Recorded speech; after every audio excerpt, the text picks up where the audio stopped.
नमस्कार साथियों, SL classes study point में एक बार पुनः आप सभी का हार्दिक स्वागत है, अभिनंदन। साथियों, आप लोग अभी बहुत ज्यादा इंतजार करते होंगे मेरी क्लासों का, क्योंकि बहुत ज्यादा कुछ व्यस्तता के कारण और कुछ समस्याओं के कारण क्लासें अभी डिले हो रही है और पशु परिचय का जो बैच अपना जो चल रहा है उस बैच के अंदर भी बाधा उत्पन्न हो रही है। साथियों, उसमें दो तीन कुछ विशेष बातें हैं। ये बैच बीच में इस तरीके से अड़चने आ रही, उसका रीजन सबसे बड़ा ये है कि क्लासें बिल्कुल भी नहीं चल रही, नहीं आप आगे शेयर कर रहे हो। ठीक है, तो क्लासों के अंदर किसी भी प्रकार का जोश नहीं होने के कारण ये क्लासें ऐसे डिले हो रही है और नहीं मन करता क्लासें शूट करने में। सबसे बड़ी समस्या ये है कि मेरे यहाँ पे पास में एक शादी है, तो शादी में क्या है, डीजे बजता रहता है पूरे दिन। जब मेरे को टाइम मिलता है उस समय क्लास शूट करने के टाइम में, रात्रि के समय में, आपको सबको पता है मैं हमेशा कहता हूँ क्लास शूट करता हूँ, रात्रि के समय में साउंड बजना स्टार्ट हो जाता है, तो उस समस्या के कारण क्लासेस शूट करने में समस्या हो रही है। ठीक है, तो अभी अपन आज की क्लास के अंदर डिस्कस करेंगे 10th की क्लास को लेकर। साथियों, 10th की क्लास में जितने भी मेरे विद्यार्थी पढ़ रहे हैं, जितने मेरे छोटे भाई पढ़ रहे हैं, उनसे मैं एक ही बात कहता हूं, अभी बहुत कम समय रहा है और अपन इन क्लासों को, मतलब आपने कल की शनिवार के दिन 10th की क्लास वालों ने सारों ने मेरी क्लास का इंतजार किया होगा, पर 10th की क्लास कल नहीं देने के बावजूद मैंने कब दी, आज के दिन दी, आज के दिन दूंगा मैं क्लास। जो 10th की क्लास है, क्लासें बहुत छोटी छोटी रहेगी, ज्यादा टाइम नहीं मिलता, उसके कारण साथियों 10 मिनट 15 मिनट से ज्यादा क्लास शूट नहीं कर पा रहा हूं। आप उसमें एकदम संतुष्ट और बढ़िया तरीके से क्लास को शेयर करो तो आनंद आएगा, शूट करने में आनंद आएगा और मुझे पढ़ाने में भी आनंद आएगा। मैं बहुत बढ़िया कोशिश करूंगा कि बेहतरीन तरीके से आपको किस तरीके से समझाया जाए। साथियों, 10th की क्लास वालों के लिए मैं विशेष कुछ बातें लेके आया हूं, उसके बाद में मैं अगली क्लास के अंदर अभी अपलोड कर दूंगा थोड़ी देर बाद। उस क्लास के अंदर मैं आपको बताऊंगा इंपोर्टेंट क्वेश्चन जो अपने बायोलॉजी सब्जेक्ट में, मतलब जो छठा, सातवां, आठवां, नौवां, 4 पार्ट एक साथ। ठीक है, और उसको चारों को एक साथ में मैं आपको बता दूंगा। पांचवा, छठा, सातवां और आठवां 4 पार्ट है।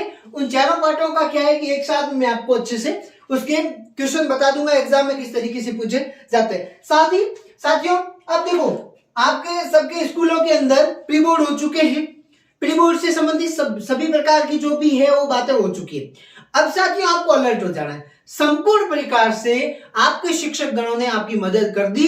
रिवीजन होना था, रिवीजन हो गया, कोर्स पूरा होना था, प्री बोर्ड होना था, नोट्स देने थे, सब कुछ करना था। इंपोर्टेंट क्वेश्चन जो एग्जाम पूछे जाते हैं वो भी आपके गुरुजनों ने आपको बता दिए। अब है आपकी बारी, अब आप कितना करते हो, आप उसके अंदर कितनी मेहनत करते हो, आपके ऊपर निर्भर करता है। कुछ एक विशेष बातें मैं आपको बताऊं, मेरे साइंस से सब्जेक्ट से रिलेटेड देख लो 10th का पैटर्न किस तरीके से है। देखो, टोटल आपकी अगर बात करूं, मैं आपके पेपर की बात करूं, टोटल पेपर की बात करूं तो 100 नंबर का है, 100 नंबर का। ठीक है, पेपर की बात करूं, पेपर अगर आपकी बात करूं, वो पेपर आपकी होगा 80 नंबर का। कितने नंबर का? 80 नंबर का। और यहां से 20 नंबर स्कूल से भेजे जाएंगे, मतलब स्कूल किस तरफ से आपकी हाजिरियों के, आपके मतलब अनुशासन के, आपके जो अर्धवार्षिक है, प्रथम द्वितीय तृतीय टेस्ट है, इनसे संबंधित ये आपको 20 नंबर यहां से स्कूल से भेजे जाएंगे, मतलब टोटल 100 नंबर का होगा ये सब मिलाकर। अब आपको मैं आज ये बताऊंगा कि कैसे पेपर कैसे करना है, क्वेश्चन कैसे सॉल्व करना है। और आपको अगर क्वेश्चन, देखो भाई, मैंने पढ़ा है उससे बाहर तो मैं हमेशा पूर्ण रूप में दावा नहीं करता, ठीक है, पर मैं कहता हूं उनसे अच्छे क्वेश्चन आएंगे, आपको मिल जाएगा आराम से, आपको अनुभव हो जाएगा, पेपर आएगा तब। ठीक है, साथ में आपको पेपर सॉल्व कैसे करना है, किस तरीके से पेपर करें तो आपको बढ़िया तरीके से अच्छे अंक मिलेंगे। देखो साथियों, आपको वही चीज सबसे पहले करनी है, सबसे पहले वही चीज करनी है जो आपको सबसे ज्यादा आती हो। मतलब समझ में आई बात, क्या कहना चाहता हूं? जो क्वेश्चन आपको बहुत अच्छे से आ रहे हैं उन प्रश्नों को सबसे पहले करो। अब देखो जैसा आपके अवश्य सदैव वाले प्रश्न है, उसमें जैसे पहला प्रश्न है, उसके अंदर से 10-12 क्वेश्चन है, 10-12 क्वेश्चन है उसके अंदर।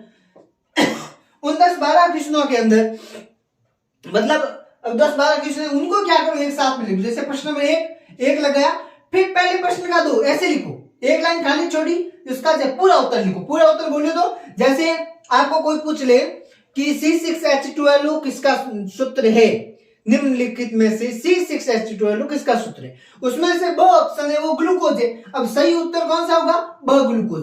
तो आपको क्या करना है, 1 नंबर लगाना। ऐसे प्रश्न नंबर 1 उसका 1 नंबर लगाकर फिर ये ऐसा लिखना ब, और फिर इसके अंदर आगे लिखना है ग्लूकोज। एकदम मतलब पूरा लिखना है जो आपको आसानी से इसके अंदर से समझ में आ सके। बात आई समझ में? कोई दिक्कत की बात नहीं, ऐसा पूरा आपको तो लिखना। फिर एक लाइन खाली छोड़नी है, फिर अगली लाइन के अंदर 1 नंबर लगा के ऐसा 2 लिखना है। ऐसे 1 लगा फिर ऐसे 2 लिखो। उसमें क्या होगा, समस्या नहीं होगी। ऐसे क्वेश्चन है जो अबसद वाले हैं, रिक्त स्थान वाले हैं, उनके अंदर क्या होगा साथियों, आप अगर ऐसे एक साथ में करोगे तो फिर चेक करने में उस जो भी एग्जामिनर होगा उसको चेक करने में कोई समस्या नहीं होगी। और जितना आप अच्छा लिखोगे और जितना व्यवस्थित तरीके से एग्जामिनर को प्रॉब्लम नहीं दोगे तो एग्जामिनर भी आपके ऊपर खुश होगा और आपको बेहतरीन नंबर देने में पूर्ण रूप में कोशिश करेगा। देखो, विज्ञान विषय है, अंग्रेजी है, हिंदी है, सामाजिक है, उसके अंदर आपको कोई भी प्रश्न नहीं छोड़ना है। कोई भी प्रश्न आपको छोड़ना नहीं है, सारे के सारे आपको प्रश्न करने, एक भी प्रश्न छोड़ना नहीं है। ठीक है, अब आप अभी प्रेजेंट टाइम तैयारी कैसे करो? आप अभी प्रेजेंट टाइम तैयारी करो। आपके पास जो मॉडल पेपर आए हैं, ठीक है, मॉडल पेपर आए, देखो सारी कुछ बातें आप किताबों के अंदर से पढ़ चुके हो। अब आप अगर डेस्क वर्क के माध्यम से, किसके माध्यम से, डेस्क वर्क के माध्यम से अगर आप अच्छे से इसको अगर रीड करोगे तो आपको पता लगने लग जाएगा कैसे प्रश्न एग्जाम में पूछे जाते हैं, कहां से कैसे प्रश्न बनते हैं। वहां से फिर आप प्रश्न उठाओ। जो क्वेश्चन आपको प्रश्न समझ में नहीं आए तो आपके गुरुजनों से इसके बारे में आप क्या करो, डिस्कस करो। देखो साथियों, जो साथी पहली बार देख रहे हैं उनको मैं एक बढ़िया बात बता दूं कि बढ़िया तरीके से अपने इसी channel SL classes study point में बढ़िया तरीके से अपने क्लासें चल रही है और पूर्ण रूपेण मैंने पूरा एकदम 10th का सिलेबस करा रखा है। अलग से प्लेलिस्ट बनी है, उसके अंदर जाओ, अपना चैनल सब्सक्राइब कर दो। आगे भी अपन 11वीं 12वीं करेंगे, उससे पहले 10th का सिलेबस इस साल पूरा करेंगे अपन। ठीक है, अगर आप सपोर्ट करोगे, आप अगर मदद करोगे तो सब कुछ होगा, नहीं तो कुछ भी संभव नहीं है। मॉडल पेपर डेस्क वर्क से अभी आप रीड करो। जो कुछ चीज आपको क्वेश्चन समझ नहीं आए आपके अपने गुरुजनों से उसके बारे में सलाह ले लो कि सर ऐसे ऐसे प्रश्न कैसे करें। ठीक है, आप गुरुजनों से पूछ लो। उसके साथ में डेस्क वर्क से संबंधित आप तैयारी कर रहे होंगे और आप बढ़िया तरीके से उसके अंदर कर रहे होंगे। ठीक है, और जैसे कोई प्रश्न आप कर रहे हो उसका एक बार अगर कहीं पीछे छूट जाता तो पूरा लिखो। पहले प्रश्न का ऐसा पूरा लिखो। नहीं तो जो एक साथ में प्रश्न है, पहले के अंदर 3-4 क्वेश्चन है या दूसरे के अंदर 4-5 क्वेश्चन है, उनको एक साथ करने की कोशिश करो। और जो प्रश्न आपको आ जाए उनको सबसे पहले करना। जो प्रश्न आपको नहीं आए उसको क्या करो, आप सबसे लास्ट में करो भले, छोड़ो मत, करो, मतलब अच्छे से करो। शुरुआत में अगर आप अच्छी मेहनत करोगे तो फिर आपके बढ़िया तरीके से आप देखो, जितना टाइम आप दोगे ना, आप एक बार दिमाग में एग्जाम में बैठने से पहले सोच लेना कि अगर मैं यहां अभी बैठ के जितना टाइम दूंगा उतना ही एग्जामिनर वहां बैठ के मेरी कॉपी अच्छे से चेक करेगा। अगर आपने जल्दबाजी करने की कोशिश की कि मैं 2 घंटे का, आपने जो 3.25 घंटे का पेपर होता है, 3.25 घंटे का पेपर मैं 1 घंटे में, 2 घंटे में, 2.5 घंटे में सबसे पहले खत्म कर दूंगा, तो आप ध्यान रखना रिजल्ट भी फिर उस हिसाब से आए। बढ़िया तरीके से सबसे पहले आपके पास में पेपर आए, उसमें सबसे पहले बढ़िया तरीके से मां शारदा का नाम लेकर, मां सरस्वती का नाम लेकर, और आप बढ़िया तरीके से उस पेपर को 1 से 2 बार पूर्ण रूप में रीड करोगे, बढ़िया तरीके से पढ़ोगे। उसके बाद में जो प्रश्न आपको आए उसको आप प्रश्न पढ़ते पढ़ते ये प्रश्न मेरे को पूरा आ रहा है, उस प्रश्न के ऊपर गोला कर दो। ठीक है, पेपर के ऊपर अनावश्यक कोई भी चीज लिखनी नहीं है, किसी भी प्रकार की नकल अपन को करनी नहीं है, क्योंकि अपन ने पूरी साल इतनी मेहनत की है कि अपन को नकल करने की कोई जरूरत भी नहीं है। किसी भी प्रकार का पेज हो तो वो पहले ही अपने जेब से बाहर निकाल देना। बढ़िया तरीके से मेहनत करी है आपने तो उसका रिजल्ट भी बेहतरीन तरीके से आप प्राप्त करोगे। ठीक है, और जो प्रश्न आपको नहीं आए उसको सबसे पीछे करना है, सबसे लास्ट में करना है। ऐसा भगवान करे कोई मेरे से पढ़ा हुआ विद्यार्थी है उसको तो ऐसा होगा ही नहीं। ठीक है, अगर कोई नहीं ऐसा हो जाए तो आपको सबसे लास्ट में करना है, पर प्रश्न आपको छोड़ना नहीं है कुछ भी तरीके से। ठीक है, पेंसिल, रबड़, शॉर्पनर, जो भी है, पेन एक्स्ट्रा, 1-2 पेन एक्स्ट्रा रखना अपने पास में, स्केल अपने पास में रखना। ठीक है, आपको ऐसी कॉपी मिलेगी जहां आपको लाइन वाइन खींचने की जरूरत नहीं होगी, पर पेंसिल से डायग्राम, चित्र आप जो भी बनाते हो वो आपको पेंसिल से बनाना है।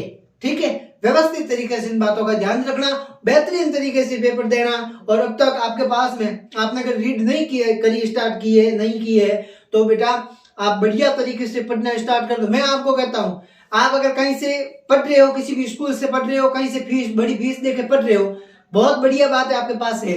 जिनके पास में नहीं है इतनी साधन, उसको अपना ये चैनल भेज दो, मैं फ्री पढ़ाऊंगा, जब तक जिंदा हूं तब तक फ्री पढ़ाऊंगा, उसके बाद में भगवान जाने क्या होगा, पर बढ़िया तरीके से इन क्लासों को शेयर कर दो। ठीक है, मिलते हैं अगली क्लास में, अगली वीडियो में, तब तक के लिए राम राम, जय हिंद।